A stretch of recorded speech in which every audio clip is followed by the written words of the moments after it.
ನಿಯತ್ತಾಗಿ ಮೈಸೂರಿನ KA09 KA55 ಇದನ್ನು ತೊಗೊಂಡು 3 ತಿಂಗಳಿಗೆ ಒಂದು ಸರಿ 83,000 ಕಟ್ಟಿ ಫಿಟ್ನೆಸ್ ಸರ್ಟಿಫಿಕೇಟ್ ತೊಗೊಂಡು ಏನಿಲ್ಲಿ ವೆಹಿಕಲ್ಗಳನ್ನ ಚಾಲನೆ ಮಾಡ್ತಿದ್ದಾರೆ ಅವ್ರ ಹೊಟ್ಟೆಗೆ ಬರ ಬೀಳ್ತಾ ಇದೆ.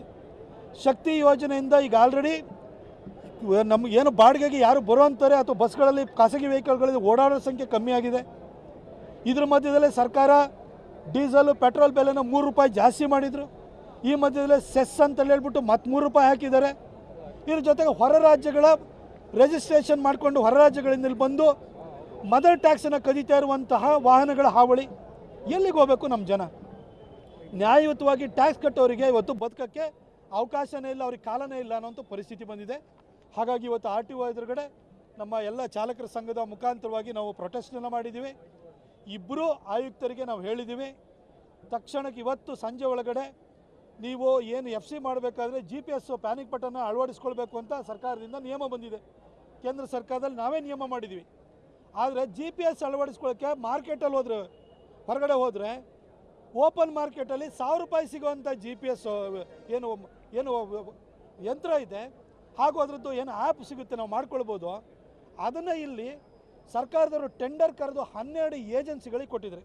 ಅದೇ ಏಜೆನ್ಸಿಯಿಂದ ಹಾಕ್ಕೊಳ್ಬೇಕು, ನೀವು ಪ್ರೈವೇಟಾಗಿ ಹಾಕ್ಸಿದ್ರೆ ಅದನ್ನು ನಾವು ತಗೊಳ್ಳೋ ಲೆಕ್ಕಕ್ಕೆ ಅಂತ ಹೇಳ್ತಾರೆ. ಅಂದರೆ ಸರ್ಕಾರ ಏನು ದುಡ್ಡು ಮಾಡೋಕ್ಕಿರೋದ?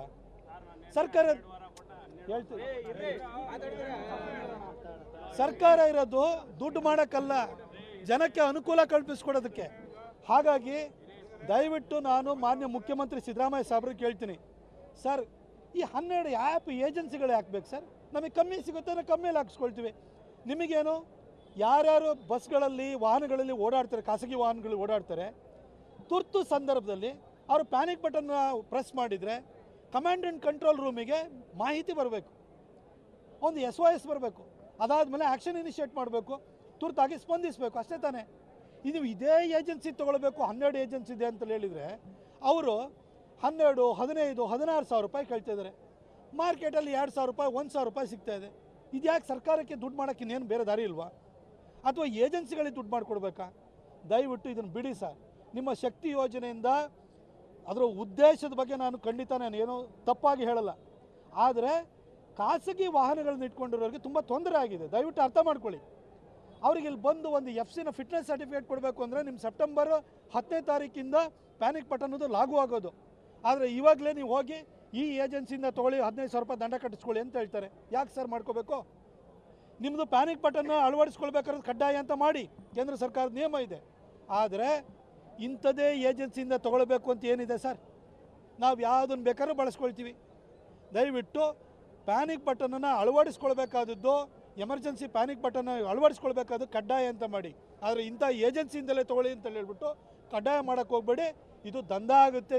ಈ ದಂಧ ಪ್ರಾರಂಭವಾಗಿದೆ. RTOಗಳಲ್ಲಿ ಬರೀ ವಸೂಲಿ ಥರ ಆಗೋಗ್ಬಿಡುತ್ತೆ. ದಯವಿಟ್ಟು ಇದಕ್ಕೆ ಅವಕಾಶನ ಮಾಡಿಕೊಡ್ಬೇಡಿ. ದಯವಿಟ್ಟು ಆ ಆದೇಶವನ್ನು ತಕ್ಷಣಕ್ಕೆ ವಾಪಸ್ ತೊಗೊಳ್ಳಿ. ಜನ ಎಲ್ಲರೂ ಹಾಕ್ಸ್ಕೊಳ್ಳಿ. ಅವರಿಗೆ ಈ ಒಂದು ಎಮರ್ಜೆನ್ಸಿ ಪ್ಯಾನಿಕ್ ಬಟನ್ನ ಅಳವಡಿಸ್ಕೊಳ್ಬೇಕಾದ್ರೆ GPS ಅಳವಡಿಸ್ಕೊಳ್ಬೇಕಾದ್ರು ಕಡ್ಡಾಯ ಅಂತ ಮಾಡಿ ಅಂತ ನಾನು ಕೇಳ್ಕೊಳ್ತೀನಿ.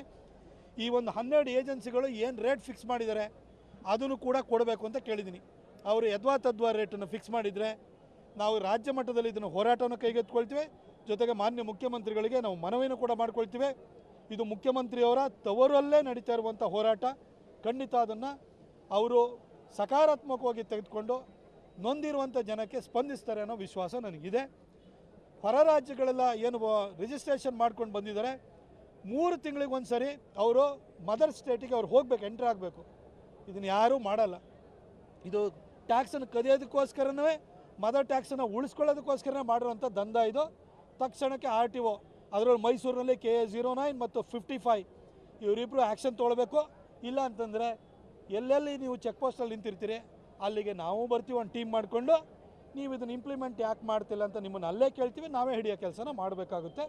ಇದಕ್ಕೆ ಅವಕಾಶನ ಮಾಡಿಕೊಡ್ಬೇಡಿ ಅಂತ ನಾನು ಕೇಳ್ಕೊಳ್ತೀನಿ.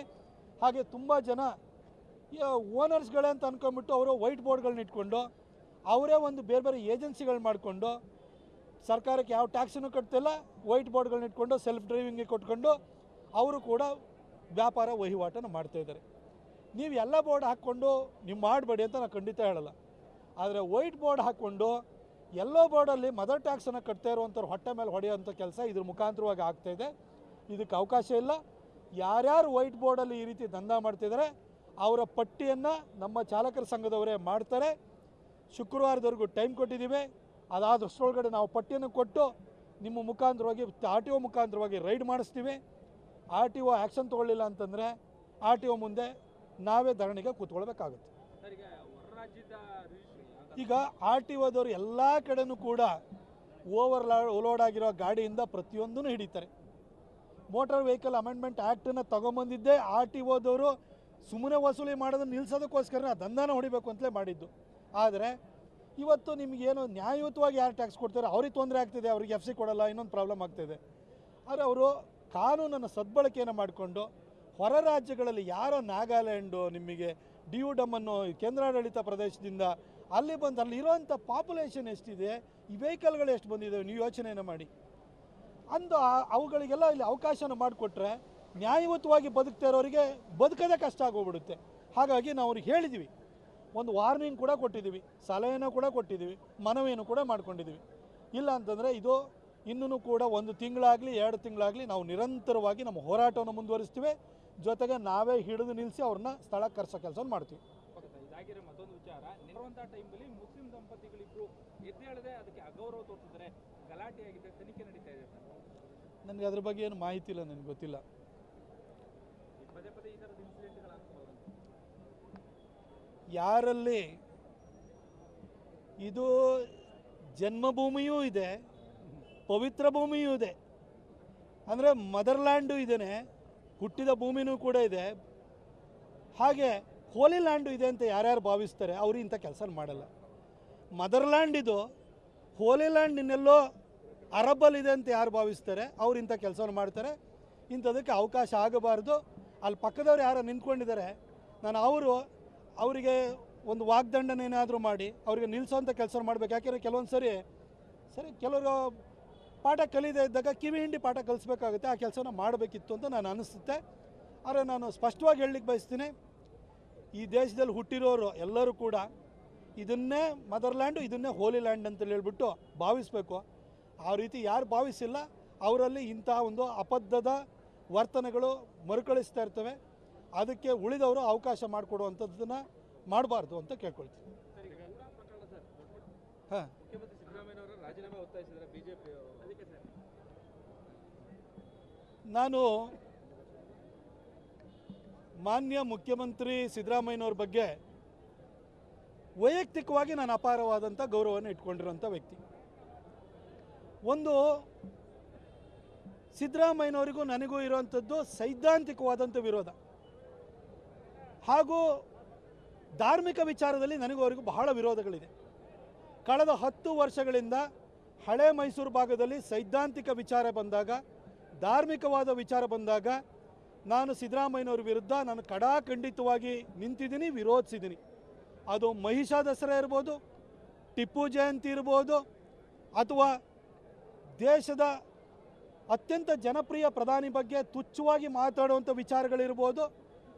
ಈ ರೀತಿ ವಿಚಾರಗಳು ಬಂದಾಗ, ಅಥವಾ ಹಿಂದೂಗಳ ಮೇಲೆ ನಡೆಯುವಂಥ ಆಕ್ರಮಣಗಳು, ಹಿಂದೆ ಅದು ಕೆಲವು ಕಡೆ ನಮ್ಮ ಕಾರ್ಯಕರ್ತರ ಹತ್ಯೆಗಳಾಯ್ತಲ್ಲ, ಆ ಸಂದರ್ಭ ಇರ್ಬೋದು. ಇದರಲ್ಲಿ ಸಿದ್ದರಾಮಯ್ಯನವ್ರನ್ನ ವಿರೋಧಿಸಿದ್ದೀನಿ.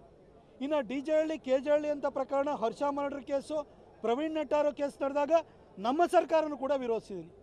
ಹಾಗಾಗಿ ನಂದೇನಿದ್ರೂ ಕೂಡ ಸಿದ್ದರಾಮಯ್ಯನವರು ಅಥವಾ ಯಾರೇ ಆಗಲಿ ನಂದು ಸೈದ್ಧಾಂತಿಕವಾಗಿ ಮತ್ತು ಧಾರ್ಮಿಕವಾಗಿ ಕೆಲವು ಅವರ ನಿಲುವುಗಳ ಬಗ್ಗೆ ನನ್ನ ವಿರೋಧ ಇತ್ತು. ಆದರೆ ಸಿದ್ದರಾಮಯ್ಯನವ್ರನ್ನ ನಾನು ಯಾವತ್ತೂ ಕೂಡ ಈ ಭ್ರಷ್ಟಾಚಾರದ ದುರ್ಬೀನಿನಿಂದ ನೋಡಿರಲಿಲ್ಲ. ಯಾಕಂದರೆ ನಾನು ಕೂಡ ನನ್ನ ಸೀಮಿತ ರಾಜಕೀಯ ಅನುಭವದಲ್ಲಿ ಕಳೆದ ಒಂದು 20-25 ವರ್ಷಗಳನ್ನು ನೋಡ್ಕೊಂಡು ಬಂದರೆ ಸಿದ್ದರಾಮಯ್ಯನವರು ಯಾವುದೇ ಕಳಂಕಗಳನ್ನು ಅಂಟಿಸ್ಕೊಂಡಿರಲಿಲ್ಲ. ಅವರೇನಿದ್ರು ನಮಗೂ ಅವ್ರಿಗೂ ಜಗಳಗಳು ಯುದ್ಧಗಳಾಗ್ತಾಯಿದ್ರೆ ಅದು ಸೈದ್ಧಾಂತಿಕವಾಗಿತ್ತು. ನಾನು ಅವ್ರನ್ನ ಕರಪ್ಟ್ ಅಂತ ಹೇಳಲಿಕ್ಕೆ ನನಗೆ ಯಾವಾಗಲೂ ಕೂಡ ಮನಸ್ಸಾಗ್ತಿರಲಿಲ್ಲ. ಈ ಮೂಢಾ ವಿಚಾರ ಬಂದಾಗಲೂ ಕೂಡ ಸಿದ್ದರಾಮಯ್ಯ ಸಾಹೇಬರು ಒಂದು ಮೇಲ್ಪಂಕ್ತಿಯನ್ನು ಹಾಕ್ಕೊಡ್ತಾರೆ ಅಂತ ನಾನು ಅಂದ್ಕೊಂಡಿದ್ದೆ. ಈ ವಿಚಾರ 2023 ವಿಧಾನಸಭಾ ಚುನಾವಣೆ ಸಂದರ್ಭದಲ್ಲಿ ಬಂದಿತ್ತು. ನಾನು ಆಗಲೂ ಕೂಡ ನನಗೆ ಯಾರ ಬಗ್ಗೆನೂ ಕೂಡ ವೈಯಕ್ತಿಕವಾದಂಥ ದಾಳಿ ಮಾಡುವಂಥ ಅಭ್ಯಾಸ ಇಲ್ಲ, ಹಾಗಾಗಿ ನಾನು ಮಾಡಿರಲಿಲ್ಲ. ಆದರೆ ಈ ಪ್ರಕರಣ ಜೋರಾಗಿ